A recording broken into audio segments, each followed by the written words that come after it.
أعوذ بالله من الشيطان الرجيم.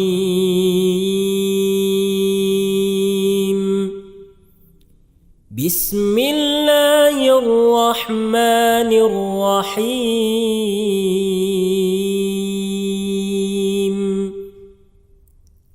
عَمَّ يتساءلون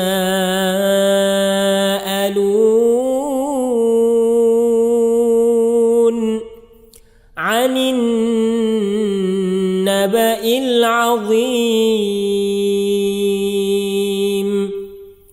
الذي هم فيه مختلفون.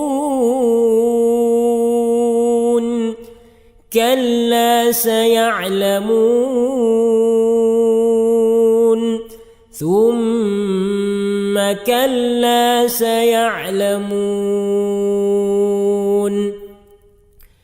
ألم نجعل الأرض مهادا والجبال أوتادا وخلقناكم أزواجا وجعلنا نومكم سباتا وجعلنا الليل لباسا وجعلنا النهار معاشا وبنينا فوقكم سبعا شدادا وجعلنا سراجا وهاجا وأنزلنا من المعصرات ماء ثجاجا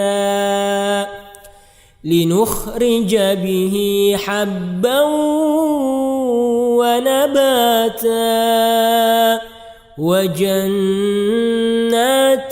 ألفافا. إن يوم الفصل كان ميقاتا يوم ينفخ في الصور فتأتون أفواجا وفتحت السماء فكانت أبوابا وسيرت الجبال فكانت سرابا. إن جهنم كانت مرصادا للطاغين مآبا لابثين فيها أحقابا لا يذوقون فيها بردا ولا شرابا إلا حميما وغساقا جزاء وفاقا. إنهم كانوا لا يرجون حسابا وكذبوا بآياتنا كذابا وكل شيء أحصيناه كتابا فذوقوا فلن نزيدكم إلا عذابا. إن للمتقين مفازا حدائق وأعنابا وكواعب أترابا وكأسا دهاقا لا يسمعون فيها لغوا ولا كذابا جزاء من ربهم ربك عطاء حسابا رب السماوات والأرض وما بينهما الرحمن لا يملكون منه خطابا يوم يقوم الروح والملائكة صفا لا يتكلمون إلا من أذن له الرحمن وقال صوابا ذلك اليوم الحق فمن شاء اتخذ إلى ربه مآبا إنا أنذرناكم عذابا قريبا يوم ينظر المرء ما قدمت يداه ويقول الكافر يا ليتني كنت ترابا.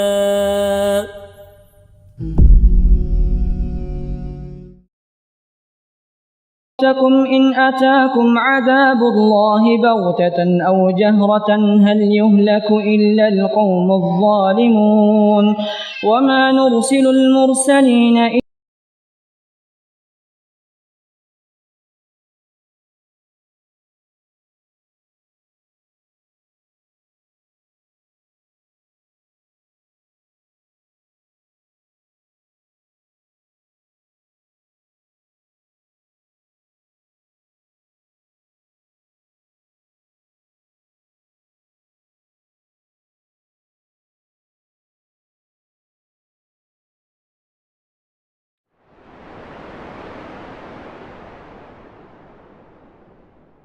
أعوذ بالله من الشيطان الرجيم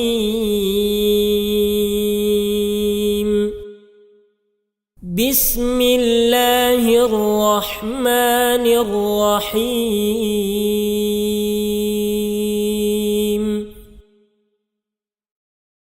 والنازعات غرقا والناشطات نشطا والسابحات سبحا فالسابقات سبقا فالمدبرات أمرا يوم ترجف الراجفة تتبعها الرادفة قلوب يومئذ واجفة أبصارها خاشعة يقولون أئنا لمردودون في الحافرة أئذا كنا عظاما نخرة قالوا تلك إذا كرة خاسرة فإنما هي زجرة واحدة فإذا هم بالساهرة هل أتاك حديث موسى إذ ناداه ربه بالواد المقدس طوى اذهب إلى فرعون إنه طغى فقل هل لك إلى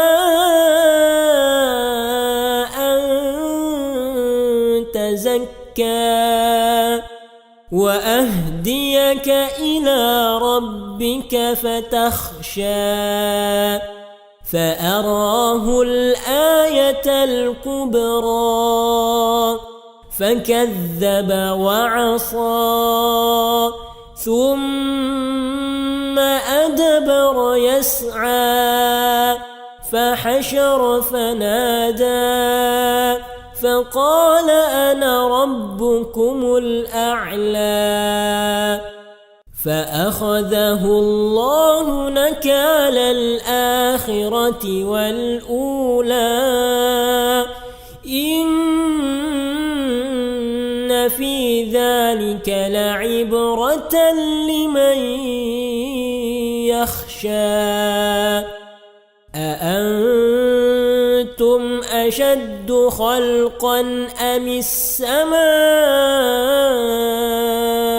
بناها رفع سمكها فسواها وأغطش ليلها وأخرج ضحاها والأرض بعد ذلك دحاها.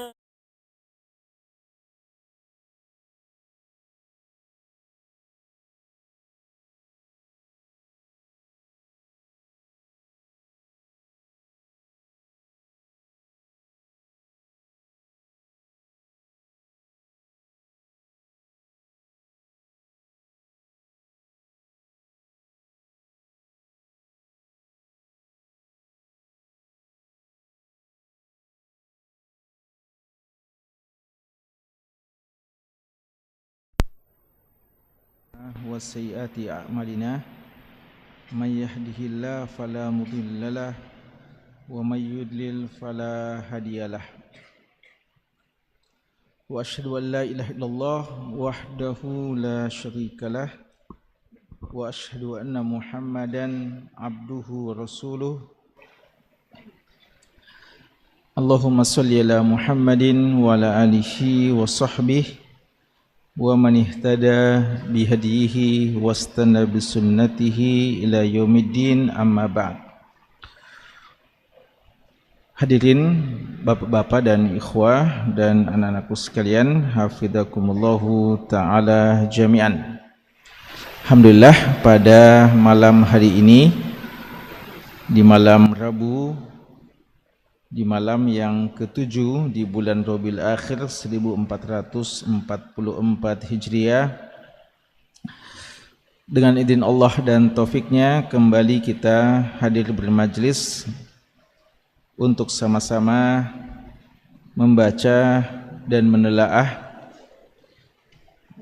hadis-hadis dari Nabi kita yang mulia, Rasul kita yang tercinta Muhammad sallallahu alaihi wasallam.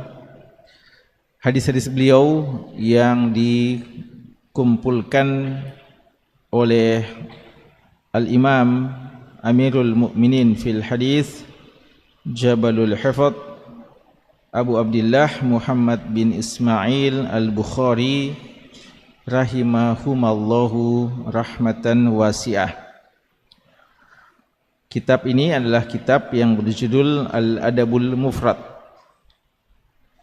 Dan alhamdulillah kita sudah menyelesaikan bab yang ke-134.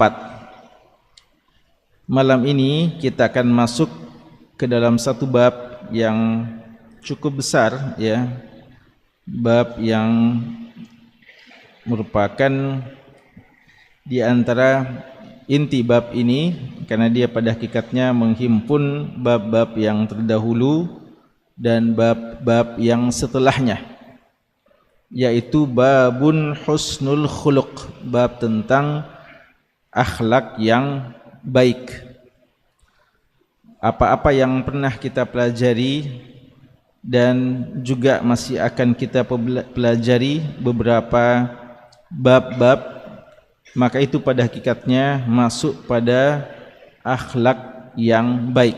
Nah, karena itu sebenarnya bab ini merupakan salah satu bab yang pokok di antara sekian bab rincian yang ada dalam kitab ini. Kalau yang lalu kita bahas tentang apa yang lalu? Tentang masalah bagaimana bercanda yang baik, bagaimana senyum dan hal-hal yang semacamnya. maka itu masuk dalam bagian husnul khuluq. Dan juga masih akan banyak rincian-rincian yang disebutkan oleh Imam Al-Bukhari rahimahullahu ta'ala. Jamaah sekalian, kita akan mulai membahas bab ini. Dan Imam Bukhari rahimahullahu ta'ala sebagaimana kita ketahui punya kitab Sahih Al-Bukhari, dan di dalamnya juga ada kitab tentang adab, Kitabul Adab. Namun tentu saja perbedaan antara Kitabul Adab dalam Sahih Bukhari dan Kitabul Adab Al-Mufrad yang kita pelajari ini adalah kitab Al-Adab yang ada dalam Sahih Bukhari, maka kualitas hadisnya adalah sesuai dengan syarat yang telah ditetapkan sebelumnya oleh Al-Imam Al-Bukhari. Artinya hadis-hadisnya tidak diragukan tentang kesahihannya, bahkan mencapai tingkatan yang tertinggi untuk kesahihan hadis. Adapun dalam kitab Al-Adabul Mufrad, maka sebagiannya juga hadis-hadis yang sahih sebagaimana yang ada di kitab Sahih Bukhari, dan juga terdapat padanya hadis-hadis yang hasan, bahkan ada juga riwayat yang lemah. Karena itu kita akan baca beberapa hadis-hadis tentang keutamaan adab yang tidak akan kita dapati dalam Sahih Al-Bukhari, karena derajatnya mungkin hasan atau dia bahkan sebagiannya hasan li ghairihi. Dan biasanya hadis-hadis semacam ini ada dalam kitab-kitab sunan, ya, seperti Sunan Tirmidzi, Sunan Abi Daud dan yang lainnya. Kita mulai di hadis yang ke-270. Gitu ya. Ya, hadis yang ke-270. Kata Imam Al-Bukhari rahimahullahu taala, حدثنا أبو الوليد قال حدثنا شعبة عن القاسم بن أبي برزة قال سمعت عطاء القيخراني عن أم الدرداء عن أبي الدرداء رضي الله تعالى عنهما عن النبي صلى الله عليه وسلم dari Nabi sallallahu alaihi wasallam. Ma min syai'in, tidaklah ada sesuatu, fil mizan, di mizan, asqalu, yang lebih berat, min husnil khuluq, daripada akhlak yang baik. Ya, hadis ini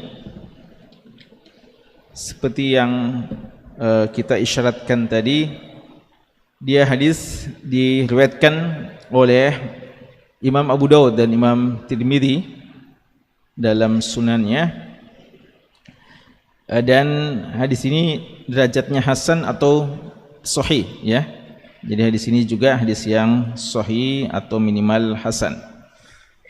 Jamaah sekalian, di sini periwayatan dari Abu Darda radhiyallahu taala anhu. Abu Darda kadang yang meriwayatkan darinya istri beliau, dan istri beliau ada dua, Ummu Darda Al-Kubra dan Ummu Darda As-Sugra. Ummu Darda dia faqihah, dialah yang dikatakan faqihah, seorang yang berilmu dari segi keilmuan hukum-hukum Islam atau fikih. Namun tentu saja periwayatan dari Ummu Darda Al-Kabirah atau Kubrah juga periwayatan yang sahihah, karena beliau juga seorang sahabat Nabi sallallahu alaihi wasallam. Dan periwayatan kali ini adalah periwayatan dari Ummu Darda Al-Kubrah, ya, periwayatan dari Ummu Darda Al-Kubrah yang namanya Khairah bintu Abi Hadrad Al-Aslami. Kalau Abu Darda, siapa namanya Abu Darda? Abu Darda Siapa namanya Abu Darda? Pernah dengar kunyahnya Abu Darda? Pernah dengar sahabat ini sebelumnya? Abu Darda, sering ya? Tidak. Abu Darda dikenal sebagai apa? Hakimu hadhil ummah, ya. Beliau ini dikenal sebagai ahli hikmahnya umat ini, ahli hikmahnya umat ini. Dan nama beliau adalah Uwaimir, ya, Uwaimir. Bentuk tasghir dari Amir, ya, Amir, Uwaimir. Usahakan itu ya, sahabat-sahabat yang lebih dikenal dengan kunyahnya, usahakan tahu nama-namanya ya. Abu Darda, Abu Dzar, Abu Sufyan, Abu Salamah, ya, siapa lagi? Abu Hurairah.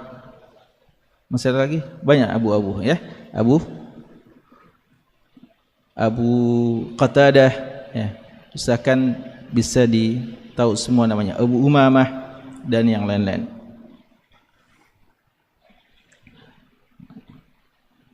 Di sini ada beberapa faedah yang kita bisa ambil, ya.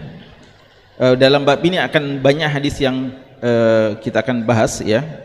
Kita akan bahas singkat-singkat saja insyaallah. Pertama, faedah yang kita bisa dapatkan dari hadis ini adalah salah satu kejadian yang akan terjadi di hari kiamat kelak, yaitu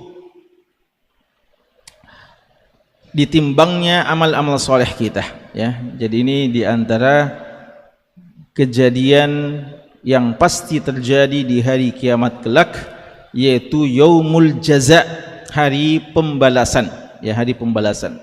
Karena inti dari hari kebangkitan adalah untuk membalas amal-amal kita selama di dunia, ya. Jadi bagi kita yakini bahwa akan ada hari kebangkitan. Tapi apa sebenarnya inti dari hari kebangkitan? Inti dari hari kebangkitan adalah untuk diberitahukannya amalan-amalan kita yang telah kita lakukan di dunia ini. Sebagian mungkin kita masih ingat dan banyak yang telah kita lupakan. Tapi tidak akan ada yang luput dari catatan malaikat-malaikat Allah Subhanahu wa taala. Dan di antara hal yang kita yakini, keyakinan Ahlus Sunnah wal Jamaah berdasarkan ayat-ayat dalam Al-Quran dan hadis-hadis Nabi SAW, bahwa di antara proses al-jaza itu adanya yang dinamakan dengan al-mizan, ada yang dinamakan dengan timbangan. Dan timbangan yang diyakini oleh Ahlus Sunnah wal Jamaah adalah timbangan yang nyata, hakiki, yang disaksikan, dan dia memiliki dua neraca. Jadi keyakinan kita tentang timbangan al-mizan yang datang dalil-dalilnya dalam Quran dan Sunnah, dan kadang dalam bentuk jamak, mawazin atau al-mizan, mawazin jamaknya, dan disebutkan dalam sebagian ayat, dan al-mizan juga disebutkan dalam beberapa hadis juga. Kita meyakini itu sesuatu yang akan ditampakkan di hari kiamat, bukan sekadar simbol keadilan, ya. Karena Mu'tazilah, al-Mu'tazilah, kaum yang suka mengakal-akali dalil dan hanya mau menerima sesuatu yang sebatas pengetahuan mereka, ya. Jadi bukan yang masuk dan tidak masuk akal, ya kan. Mereka selalu berdalih ini tidak masuk akal, ini tidak bisa diterima oleh akal, padahal mungkin akalnya dia, bukan akal semua orang. Apalagi kalau mau membandingkan dengan akal para ulama-ulama kita, ya. Payahnya sebagian orang-orang yang suka mempertuhankan atau mendewakan akal-akal mereka, lalu berlagak mereka saja yang cerdas, mereka saja yang pintar. Dengan mudahnya mereka mengatakan ayat ini tidak kita terima, hadis ini tidak kita terima, walaupun kita mengatakan ayat pasti benar, kita mengatakan hadis ini sahih Bukhari dan Muslim, mereka bilang biar Bukhari dan Muslim tidak bisa diterima dengan akal, tidak cocok dengan akal, ya. Dengan entengnya mereka menolak dalil-dalil yang sahih dengan klaim mereka tidak sesuai dengan akal. Padahal akalnya siapa yang dia maksudkan? Jangan-jangan Anda yang belum faham. Nah, dan terbukti beberapa dalil-dalil yang mereka katakan tidak masuk akal itu telah diterangkan dengan sebaik-baiknya oleh para ulama-ulama kita. Ya, masalahnya itulah ketika seseorang yang telah ditipu oleh akalnya sendiri sehingga mereka tidak menjadikan akal untuk memahami Quran dan Sunnah dengan baik.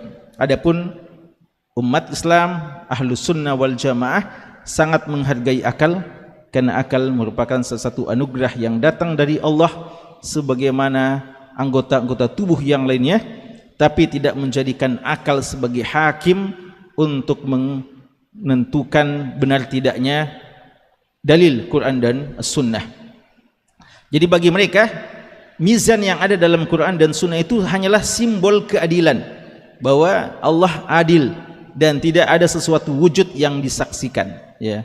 Padahal dalil-dalil telah mengisyaratkan dan menunjukkan seperti itu. Maka kita yakini bahwa mizan itu ada hakikatnya, benar adanya, dan akan disaksikan, dan orang-orang akan menyaksikan masing-masing timbangannya. Dan ini di antara urutan yang akan terjadi di hari kiamat.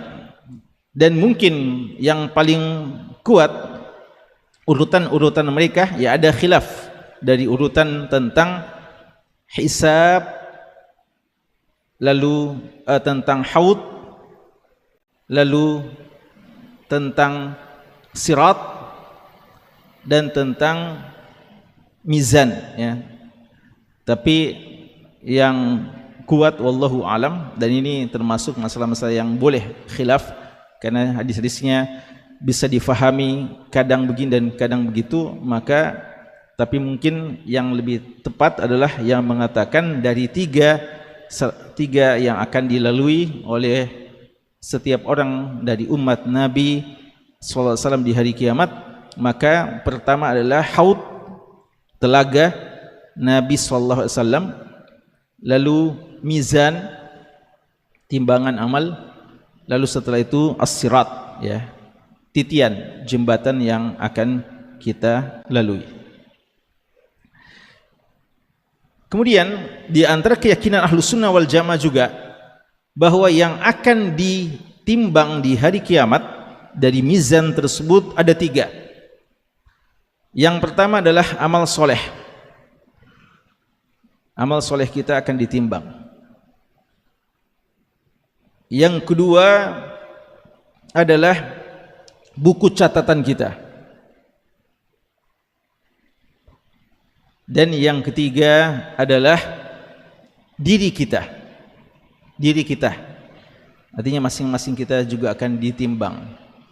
Namun dalam riwayat Tirmidzi disebutkan bahwa akan datang di hari kiamat ar-rajulus samin, orang yang besar, yang gemuk, yang besar di hari kiamat, tapi ketika ditimbang tidak ada nilainya sama sekali di sisi Allah Subhanahu wa taala. Jadi dari ketiga ini, ketiganya akan ditimbang, namun yang paling berpengaruh ada dua saja, yaitu kitab catatan kita, dan yang kedua adalah amal-amal soleh kita, yaitu yang lebih besar dan lebih berat bobotnya di sisi Allah.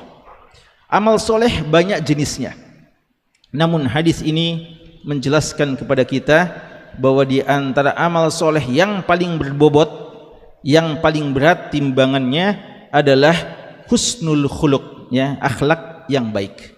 Jadi khusus sekalian, kalau kita mau termasuk orang-orang yang beruntung, fa amma man thaqulat mawazinuhu fahuwa fi 'aisyatir radiyah, kalau kita mau termasuk orang yang akan mendapatkan kehidupan yang diridhai, kehidupan yang menyenangkan, yang berat timbangannya, maka di antara hal yang perlu menjadi modal utama kita adalah husnul khuluq, akhlak yang baik. Karena dari seluruh kebaikan yang paling berat bobotnya adalah husnul khuluq. Kan itu sangat menentukan, ya, bobot. Sama kalau antum ujian, ya. Kemarin antum ujian ada kadang 5 soal, antum jawab 4, tapi jawaban antum 4 itu bobotnya cuma 1 masing-masing, Lalu yang satunya antum tidak jawab tapi bobotnya 16, ya. Lalu yang antum jawab satu masing-masing 20 umpamanya, ya. Totalnya, maka antum rugi. Dan ada yang cuma satu jawabnya, tapi yang dia jawab berat bobotnya. 4 yang ditinggalkan karena cuma satu nilainya, ya. Yang paling beruntung adalah dan yang seharusnya adalah tidak meninggalkan apapun kecuali dijawab dengan baik. Maka gitulah ya kira-kira dalam amal-amal soleh kita. Kita dilarang memandang remeh sedikit pun dari jenis kebaikan. Tapi tentu saja juga kita diajarkan untuk tahu skala prioritas dalam beribadah. Umur sangat singkat, maka kita perlu cerdas dalam beribadah. Dan di antara modal yang penting kita miliki dalam ibadah agar amalan kita nanti berat timbangannya di sisi Allah adalah husnul khuluq, akhlak yang baik. Dan akhlak yang baik ini adalah kita memberikan yang terbaik kepada hamba-hamba Allah dan tidak menyakiti orang lain, ya. Gitu mudahnya, ya. Ulama kita ketika mendefinisikan husnul khuluq, banyak takbir mereka ada dengan dengan wajah yang berseri-seri dan menyebarkan kebaikan kepada orang lain. Tapi inti dari semuanya adalah maknanya husnul khuluq adalah memberikan kebaikan kepada orang lain, menebar kebaikan kepada orang lain dan menyenangkan mereka dan minimal tidak menyakiti atau tidak mengganggu mereka. Yaitu inti dari husnul khuluq. Dan inilah yang dimiliki oleh Nabi kita sallallahu alaihi wasallam. Kenapa beliau tidak bisa ditandingi oleh seorang pun dari hamba-hamba Allah yang lainnya? Banyak sebabnya. Tapi salah satu sebab utamanya, beliaulah manusia yang paling tinggi akhlaknya, paling berbobot akhlaknya. Wa innaka la'ala khuluqin azim. Dan akhlak yang mulia ini yang beliau bawa, yang beliau contohkan sudah ada sebelum beliau menjadi seorang nabi dan rasul. Ya, makanya ketika Khadijah radhiyallahu anha dapat berita dari Nabi SAW yang datang dengan perasaan takut, cemas, gelisah ketika bertemu dengan satu makhluk yang asing yang tidak dikenalnya di Gua Hira, yaitu siapa? Jibril, ya, Jibril. Dia tidak kenal sebelumnya, beliau tidak kenal sebelumnya. Beliau sangat takut, cemas. Zammiluni, zammiluni. Lalu ditenangkan. Bagaimana cara Khadijah menenangkan? La yukhzikallahu abada. Ya, Allah tidak akan menyanyiakanmu, Allah tidak akan menghinamu, karena kamu adalah seorang yang memiliki akhlak yang baik, suka membantu orang yang susah dan menyambung tali satu rahim dan menyebutkan kebaikan-kebaikan yang lainnya. Maka ikhwas sekalian, jangan kurangi bobot, ya, amal-amal kebaikan kita dengan akhlak-akhlak yang buruk, ya. Jangan ada di antara kita yang mungkin kelihatannya begitu baik dari sisi ibadahnya, namun dia menampakkan akhlak-akhlak yang buruk, maka dia telah kehilangan satu kesempatan yang besar untuk memperberat timbangan-timbangan amalnya di hari kiamat kelak. Dan ketika Nabi kita sallallahu alaihi wasallam datang dengan ma min syai'in, ini bentuk nafi dan diikuti dengan setelahnya nakirah, dan dalam bahasa Arab ini tufidu al-umum, ya, tufidu al-umum, artinya apa saja, tidak ada yang lebih baik dan lebih berat timbangannya melebihi husnul khuluq, melebihi akhlak yang baik. Jadi dinafikan semua jenis-jenis kebaikan, bahwa tidak ada yang mengalahkan tingginya bobot dari husnul khuluq tersebut. Kemudian hadis berikutnya, hadis yang ke-271, qala al-Imam Bukhari rahimahullahu taala haddatsana Muhammad bin Katsir qala haddatsana Sufyan 'anil A'mash an Abi Wa'il an Masruq an Abdullah bin Amr radhiyallahu anhuma, Abdullah bin Amr bin As radhiyallahu anhuma, qala, beliau mengatakan, lam yakunin nabiyyu sallallahu alaihi wasallam fahisha. Nabi sallallahu alaihi wasallam bukan seorang yang fahish, wala mutafahisha, dan bukan seorang yang mutafahish. Wa kana yaqul, dan beliau mengatakan, dan adalah beliau mengatakan, khiyarukum, sebaik-baik di antara kalian, ahasinukum akhlaqa, yang paling baik akhlaknya, ya, yang paling baik akhlaknya. Adapun hadis ini juga disebutkan oleh Imam Bukhari dalam kitab Sahihnya, ya. Adapun hadis ini dia ada juga dalam Kitabul Adab dalam Sahih Bukhari, bahkan dia juga diriwayatkan oleh Imam Muslim. Jadi hadis ini periwayatan Bukhari dan Muslim, hadis yang jelas tentang kesahihannya. Apa faedah yang bisa kita ambil dari hadis ini? Khawas sekalian, Abdullah bin Amr ibn al-As radhiyallahu anhuma, beliau mengutipkan kepada kita sunnah fi'liyah dan sunnah qauliyah. Beliau mengutipkan kepada kita hadis perbuatan Rasulullah dan hadis sabda Rasulullah sallallahu alaihi wasallam. Atau juga bisa, kalau kita mau, di antara makna hadis adalah apa? Apa itu hadis? Berapa unsur yang ada dalam hadis? Sabda, perbuatan, takrir, dan sifat. Sifat terbagi dua, khalqiyah dan khuluqiyah, ya. Jadi kalau kita mau juga lebih rinci, maka ini menyampaikan tentang sabda Rasulullah sallallahu alaihi wasallam dan sifat beliau, sifat khuluqiyah beliau, sifat khuluqiyah beliau, akhlak beliau. Pertama, Abdullah bin Amr bin As radhiyallahu anhuma memberikan muqaddimah penting tentang siapa itu Nabi sallallahu alaihi wasallam, gambaran tentang Nabi sallallahu alaihi wasallam. Yang pertama, beliau menegaskan bahwa Nabi kita adalah lam yakunin nabiyyu sallallahu alaihi wasallam fahishan. Beliau bukanlah seorang yang keji. Fahish itu seorang yang berbuat, seorang yang keji. Fahsya, ya, apa itu fahsya? Perbuatan kekejian. Fahish itu setiap perbuatan keji, dan kadang kalau mau lebih dikhususkan, kadang dia konotasinya lebih kepada perbuatan-perbuatan keji yang merupakan maksiat yang berkaitan dengan lawan jenis umpamanya, ya. Makanya zina dikatakan dia adalah sesuatu perbuatan yang sangat keji. Allah mengatakan wala taqrabuz zina innahu kana fahishah wa sa'a sabila. Dialah fahishah, perbuatan yang keji. Namun setiap maksiat-maksiat, perbuatan-perbuatan yang tidak pantas, itu dikatakan fahsya atau fuhush. Nabi kita dikatakan seorang yang bukan fahish, bukan orang yang dasarnya berlaku keji, bukan orang yang sifatnya berbuat keji. Wala mutafahishan, dan tidak juga seorang yang mutafahish, yang berbuat kekejian. Apa beda antara fahish dan mutafahish? Apa bedanya antara fahish dan mutafahish? Dikatakan perbedaannya, di antara perbedaan yang disebutkan oleh ulama kita, bahwa dia adalah seorang yang fahish. Ini fahish tidak dikatakan fahish, dialah memang dari asalnya dia bukan seorang yang keji. Wala mutafahishan, dan bukan orang yang jatuh dalam perbuatan kekejian.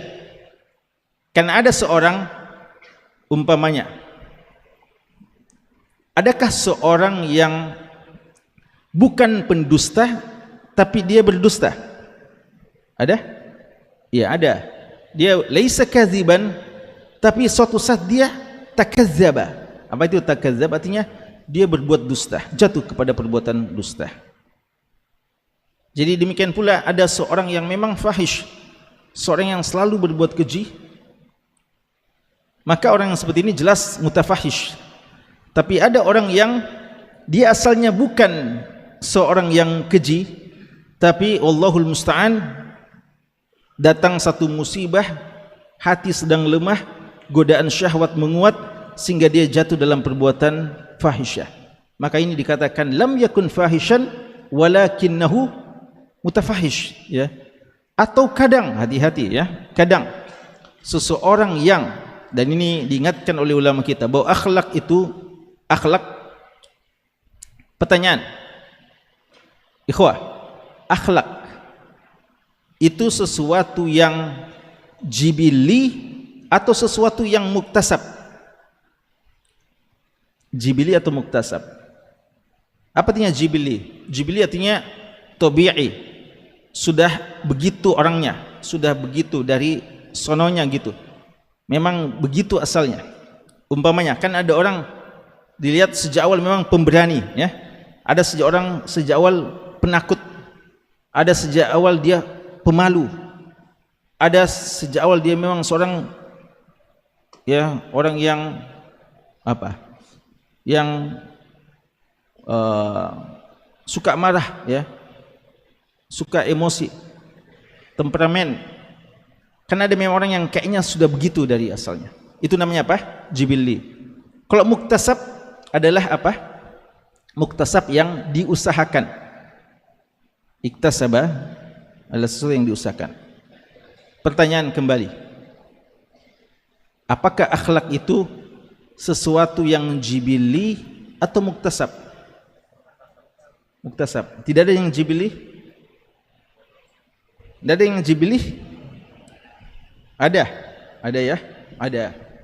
Katanya di antara sifat jibili orang Bugis dan Makassar ya adalah cepat marah, cepat emosi. Ya kita ini ya, bukan kita ya, kami umpamanya ya. Dan di antara sifat jibilinya katanya orang Jawa ya, apalagi kalau orang Sunda, lembut katanya ya. Itu jibilinya gitu, jibilinya. Dan di antara sifat jibilinya orang Arab umpamanya dia dermawan. Itu sifat jibili. Tapi ini bisa berubah ya. Bisa berubah. Tadinya dia seorang yang pemarah, tapi karena dia tahu Islam, dia pelajari Islam, maka marahnya itu dia buang, tidak dibuang, tapi diarahkan. Sifat beraninya, marahnya itu tinggal diarahkan kepada kapan marah yang benar. Karena ada juga orang yang tidak bisa marah ya. Padahal kita mesti marah dalam keadaan kan ketika syariat dilecehkan, syariat dihina. Ada seorang yang tidak bisa marah ya. Ini kurang bagus ya, kurang bagus. Dan ada juga kadang orang yang asalnya sangat lembut, tapi ketika dia bergaul dengan lingkungan yang keras-keras, akhirnya menjadi keras juga ya. Ada atau tidak? Ada. Maka ikhwah sekalian, inilah yang dimaksudkan fahishan dan mutafahisha. Fahish ini jibilinya, dan mutafahishan ini apa? Muktasabnya ya. Beliau secara asal bukan seorang yang fahish, dan secara jibili beliau bukan seorang yang fahish, dan secara muktasab juga tidak melakukan hal yang fahish.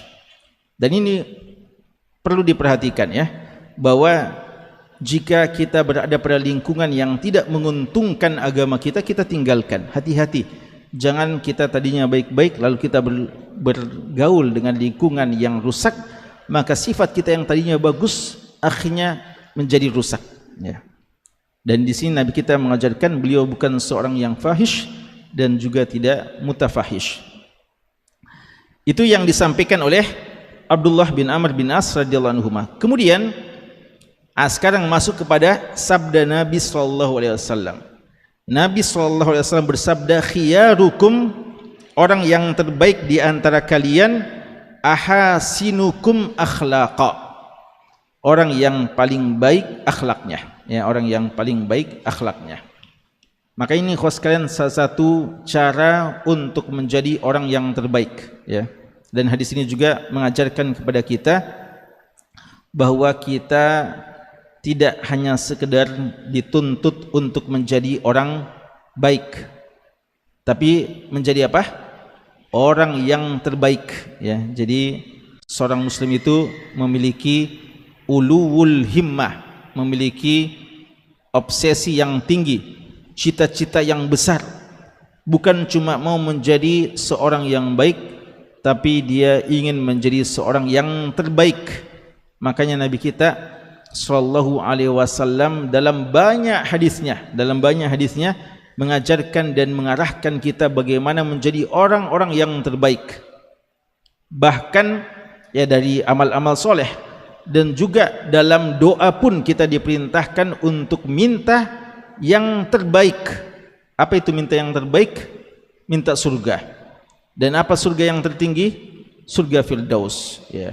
Dengan segala pengetahuan kita dan kesadaran kita akan kelemahan jiwa kita dan kelemahan akhlak kita kadang, ya, sifat-sifat kita, tapi kita tetap dituntut untuk memiliki cita-cita yang tinggi. Apa kira-kira manfaat cita-cita yang tinggi, khos kalian? Apa manfaat cita-cita yang tinggi? Manfaat cita-cita yang tinggi itu akan menjadi cambuk bagi seseorang untuk berusaha lebih sungguh-sungguh. Coba antum ini, ya, sudah ujian, ya? Sudah ujian. Apa targetnya antum waktu ujian? Lulus atau mumtaz? Ya. Mungkin beda-beda. Ada yang bilang alhamdulillah yang penting lulus. Ada yang bilang saya mau menjadi yang terbaik.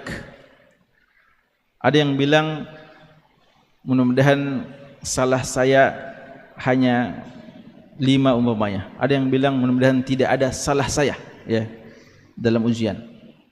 Kira-kira orang-orang ikhwah dengan niat yang atau dengan cita-cita yang berbeda-beda ini, kira-kira perlakuannya pada saat ujian sama atau tidak? Tidak, ya. Orang yang cita-citanya yang penting lulus, kalau dia sudah baca-baca kayaknya sudah bisa dapat berapa angka tertinggi? 25, ya. Kira-kira sudah bisa dapat 15 sini, ya. Jam 10 ngantuk langsung tidur, ya.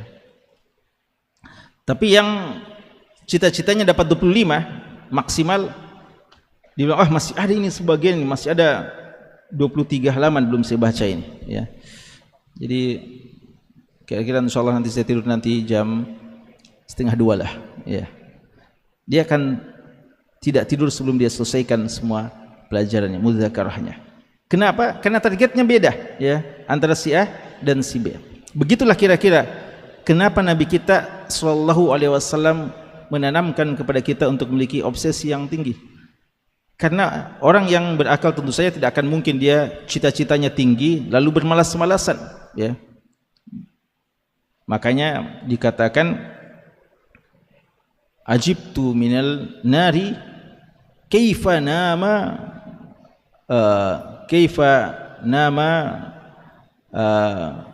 saya heran, ya, dengan ajibtu minal jannah kaifa nama talibuha, ya. Saya heran, ya, sebagian ulama mengatakan kita heran dengan seorang yang mencita-citakan surga tapi kenapa tidur saja kerjanya, ya.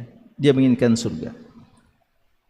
Lalu wa ajibtu minan nari, dan saya heran dengan neraka kenapa, ya, lari, atau kenapa juga bermalas-malasan orang yang berlindung darinya, ya, orang yang berlindung darinya.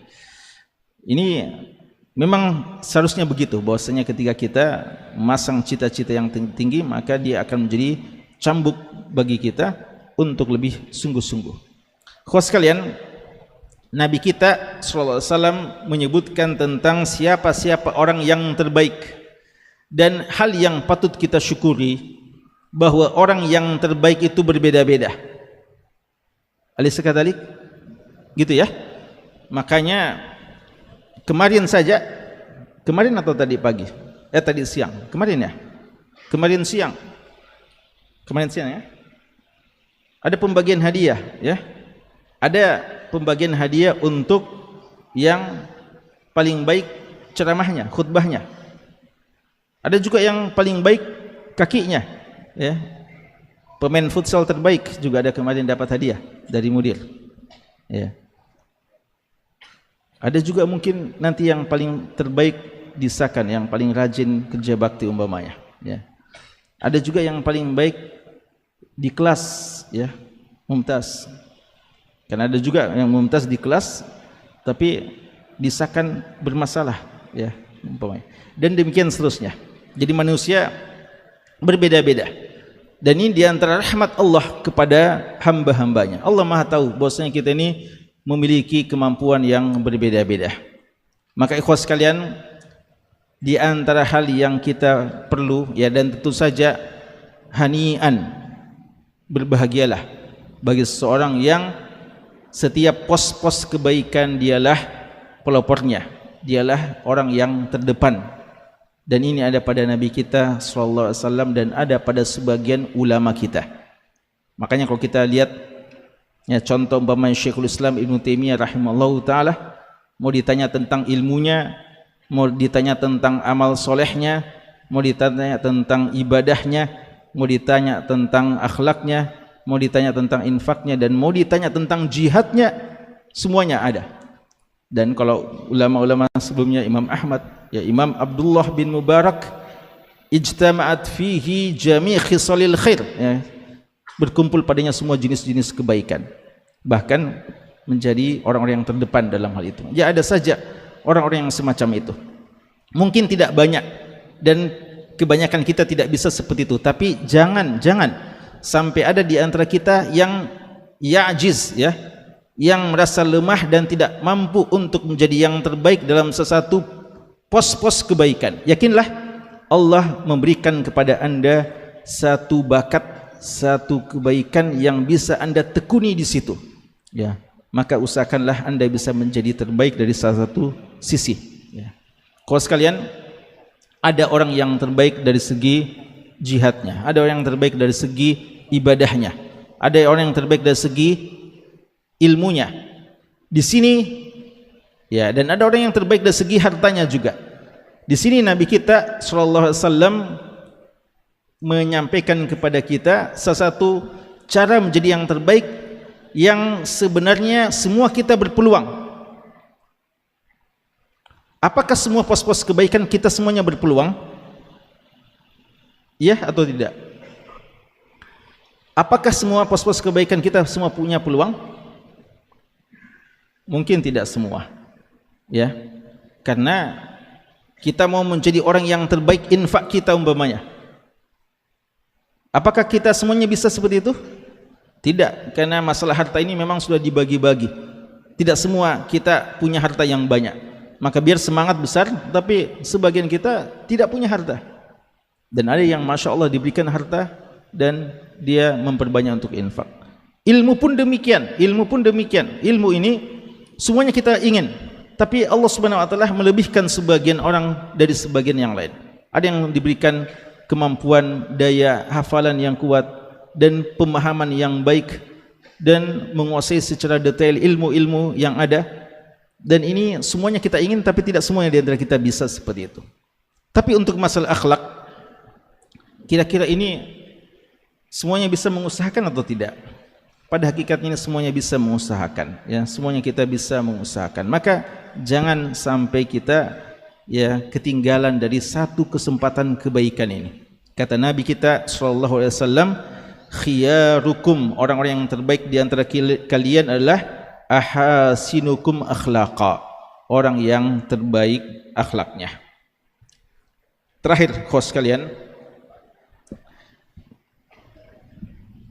hadis yang terakhir, haddatsana Abdullah bin Salih qala haddatsani Al-Laits qala haddatsani Yazid ibn al-Had an Amr bin Shu'aib an abihi an jaddihi.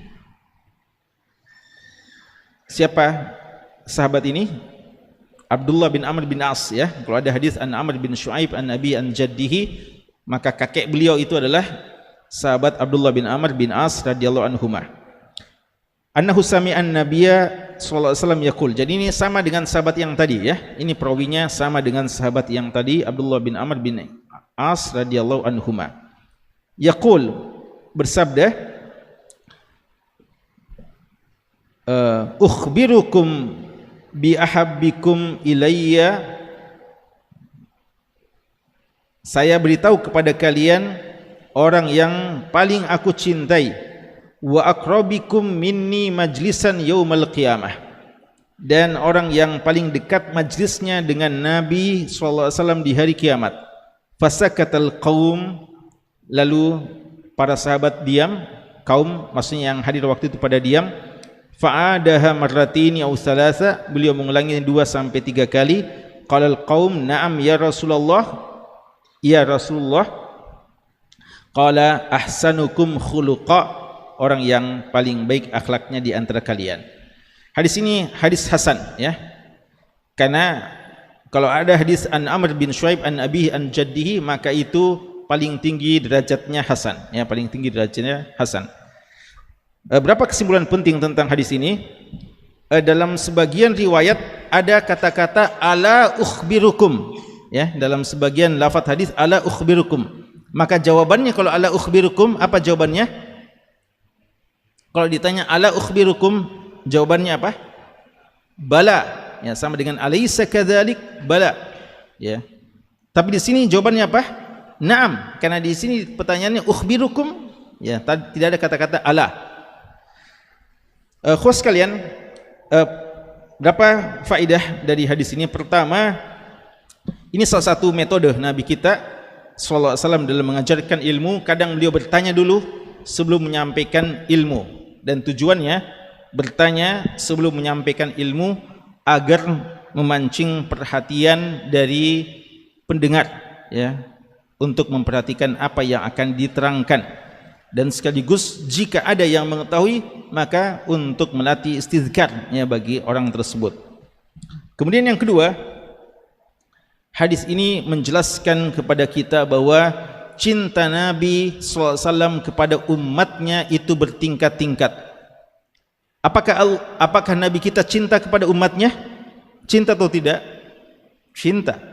Apakah kecintaan beliau kepada umatnya satu tingkatan? Jawabannya tidak. Karena cinta itu sesuatu yang tidak bisa dipaksakan ya.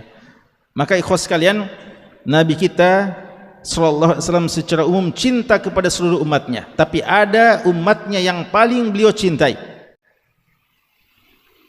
Yang ketiga, bahwa derajat di surga itu atau orang yang merupakan penduduk surga bertingkat-tingkat, dan majlisnya pun berbeda-beda ya. Jadi tingkatannya ada tingkatan yang tertinggi tentunya, dan juga yang satu tingkat pun ada yang berbeda-beda ya. Sama dengan kita ini kan masjid tingkat berapa masjid ini? Majlis kita ini tingkat 1 ya. Kita semuanya di tingkat 1 atau ada yang tingkat 2? Perlu dilihat, jangan-jangan ada yang tingkat 2 ya. Kita semuanya tingkat 1. Tapi majlisnya ini apakah sama? Tidak, ada yang dekat-dekat, ada yang jauh, dan ada yang agak malu-malu ya. Berbeda-beda. Tentu saja yang paling baik adalah yang mana? Yang dekat dengan majlis ya. Makanya dalam hadis Bukhari bahwa orang yang mendekati majlis maka Allah pun dekat kepada dia. Maka demikian pula nanti di hari kiamat, majlis-majlis para perindu, majlis para penghuni surga dan majlis para umat Nabi sallallahu alaihi wasallam itu berbeda-beda. Ada yang paling dekat dengan Nabi sallallahu alaihi wasallam. Kira-kira yang mana yang kita inginkan? Tentu saja kita inginkan yang paling dekat dengan Nabi sallallahu alaihi wasallam. Majlisan yaumul qiyamah. Khusus sekalian, para sahabat awalnya diam, dan ini di antara adab mereka ya. Kadang mereka berhati-hati, mereka diam sampai Nabi kita sallallahu alaihi wasallam mengulangi 2 dan 3 kali ya, mengulangi 2 dan 3 kali pertanyaan ini. Dan ini biasa mereka, bukan karena tidak mau menjawab dan bukan karena tidak perhatian terhadap pertanyaan Nabi sallallahu alaihi wasallam, tapi kadang mereka sebagai bentuk adab, dan mungkin mereka sudah tahu bahwa Nabi SAW akan menjawab sendiri ya. Tapi ini menjelaskan kepada kita ikhwas sekalian, perlu ada respons terhadap pertanyaan seperti ini, walaupun mungkin tidak terlalu antum diminta untuk menjawab. Makanya Syekh Utsaimin rahimahullah taala, dan ini selalu ya, ketika beliau salah satu majlis yang pernah kita hadiri, yang pernah kami hadiri di Masjid Nabawi, ketika beliau tiba-tiba bertanya kepada fulan, antum berdiri, jawab. Ada pertanyaan, lalu dia tunjuk seorang, antum berdiri, jawab. Dia bilang, orang itu bilang, Syekh, saya tidak akan berani menjawab selama Syekh ada. Ya. Kelihatan tawadu. Saya bilang, ya sudah, duduk. Sebenarnya memang ya saya tidak inginkan antum menjawab. Cuma saya lihat tadi kamu ngantuk-ngantuk, saya suruh berdiri ya supaya hilang mengantukmu. Ya. Jadi beliau itu ya ada seorang ustaz kita yang tidak perlu anda sebutkan namanya. Waktu ya karena majlisnya Syekh Utsaimin itu waktu beliau ke kampus, anda lupa ya. Jadi yang jelas kisaran tahun 94-98 ya. Ketika beliau ke Madinah ke kampus, taklimnya ba'da zuhur. Kalau tidak salah ba'da zuhur. Tapi jam ba'da zuhur atau sebelum menjelang zuhur ya. Tapi jam 8, jam 9 sudah penuh masjid kampus ya. Dan sebagian bolos fillah ya, tanda kutip ya. Sebagian tidak masuk kelas lagi pada tidak mau ketinggalan di dekat Syekh. Salah seorang ustaz kita, ada salah seorang ustaz kita, beliau masya Allah dekat sekali dengan Syekh Utsaimin ya, dekat sekali dengan Syekh Utsaimin. Jadi mungkin pas depan begini. Tapi karena Syekh Utsaimin seorang yang memiliki haibah ya, suatu yang sangat wibawa, maka dan juga mungkin karena begitu khusyuknya mendengar dan sangat ijlal kepada Syekh, ustaz kita ini tunduk terus ya. Tunduk terus. Padahal beliau perhatikan ya, dan mungkin tapi mungkin tidak sempat mencatat, tapi beliau tunduk terus. Lalu Syekh bilang, ya, ana lupa waktu itu beliau bilang apa sama dia? Bilang rujul ya, beliau tegur ya, beliau bangunkan ya, beliau bangunkan. Padahal ustaz kita itu masya Allah tidak tidur semuanya, tapi karena segannya atau karena adabnya kepada Syekh ya. Apa tadi hubungannya itu ya? Ya, bahwa kadang Syekh kita ya, dan itu juga ada contohnya dari Nabi sallallahu alaihi wasallam bertanya, maka mungkin kita tahu bosnya dia akan menjawab, tapi perlu ada tafaul ya, perlu ada apa? Kita berikan respons. Ya, kita berikan respons. Jadi biar pertanyaan yang mudah atau kita gimana kita jawab ya. Karena biasa bilang fahimtum, sekedar bilang fahimna. Ada banyak ikhwah yang begitu bakhil ya, sampai-sampai ustaznya bilang gimana ini biar fahim juga enggak, menjawabnya juga tidak ya, atau gimana. Dia perlu respons ya. Jadi Nabi kita bertanya hal-hal yang entah na'am, aula ya, atau Allah wa Rasuluh alam. Jadi itu beliau kadang bertanya seperti itu. Lalu beliau mengatakan ahsanukum khuluqa. Ya, maka ikhwas sekalian, kesimpulan, orang yang mau menjadi manusia umat yang paling dicintai Nabi sallallahu alaihi wasallam dan mau menjadi orang yang dekat majlisnya dengan Nabi sallallahu alaihi wasallam, maka perbaikilah akhlak kita ya. Bukan berarti masalah akidah, masalah ibadah, masalah ilmu dan yang lainnya tidak penting, tapi di antara hal yang paling penting untuk mendapatkan cinta dari seorang yang paling baik akhlaknya, dan sangat pantas beliau cintai seorang yang paling berakhlak karena beliau adalah manusia yang paling berakhlak. Dan ketika seseorang mencintai seseorang, kadang karena kesamaan ciri-cirinya atau kesamaan dia dalam sifat-sifatnya ya, seorang yang punya sifat-sifat tertentu dia suka juga dengan orang yang punya sifat-sifat seperti itu. Maka demikian juga Nabi kita sallallahu alaihi wasallam, karena beliau seorang yang sangat berakhlak, paling berakhlak, maka beliau sukanya kepada seorang muslim umat beliau yang paling berakhlak, sebagaimana juga beliau memuliakan mereka nanti dipersilahkan di majlis yang paling dekat dengan Nabi sallallahu alaihi wasallam ketika dia memiliki akhlak yang sangat mulia. Mudah-mudahan ini menjadi motivasi besar kita untuk terus memperbaiki akhlak kita, karena kita cinta rindu untuk dekat dengan majlis Nabi kita sallallahu alaihi wasallam dan sangat ingin menjadi orang-orang yang paling dicintai oleh Nabi kita sallallahu alaihi wasallam. Hadanallahu wa iyyakum. Sallallahu ala nabiyyina Muhammadin wa ala alihi washabbihi wasallam. Walhamdulillahi rabbil alamin.